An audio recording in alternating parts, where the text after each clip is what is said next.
સુરત એસઓજીની ટીમે કાપોદ્રા વિસ્તારમાંથી બનાવટી ડ્રાઇવિંગ લર્નિંગ લાયસન્સ બનાવવાના રેકેટનો પર્દાફાશ કરી 4 આરોપીની ધરપકડ કરી હતી.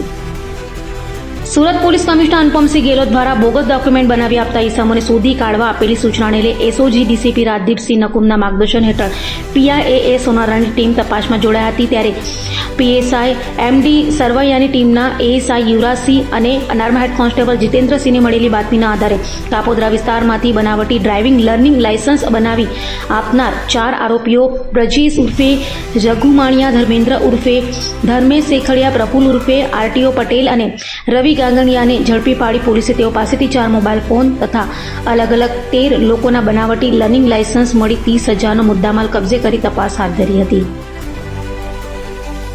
કાપોદ્રા એરિયામાં 4 જે મિત્રો છે એ લોકોએ બોગસ લર્નિંગ લાયસન્સ બનાવવાનું એક જે ષડયંત્ર છે આ લોકો કરતા હતા.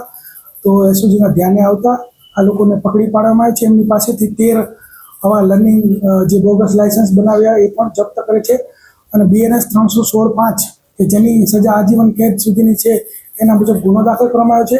આ 4 વ્યક્તિમાં પ્રફુલ પટેલ, રવિ ગાંગડિયા આ બંને આરટીઓ એજન્ટ છે એવી ઓળખ આપી વોટ્સએપથી લોકોના સંપર્કમાં આવતા હતા અને ત્યારબાદ લોકોને 7 થી 10,000 રૂપિયામાં લર્નિંગ લાયસન્સ અને લાયસન્સ બનાવી આપશે એવું કહી અને ધર્મેન્દ્ર શેખડિયા એમ પરિવહનમાં આ લોકોની એપ્લિકેશન કરતો અને ત્યારબાદ ઓટીપી જનરેટ થતો અને ઓટીપી જે તે વ્યક્તિ પાસેથી માંગતા હતા. એટલે એ લોકોને એવું થાય કે ભાઈ આ સાચું લાયસન્સ આપે છે અને ત્યારબાદ જે પ્રદેશ માણિયા છે એ એડિટિંગ કરી અને લર્નિંગ લાયસન્સ બનાવી અને એ જે તે વ્યક્તિને આપી દેતો. તો આ લર્નિંગ લાયસન્સની વેલિડિટી 6 મહિના હોય છે અને આ લોકો 6 મહિનાથી આ કામ કરતા હતા અને 6 મહિના બાદ અત્યારે આ પકડાઈ ગયા છે.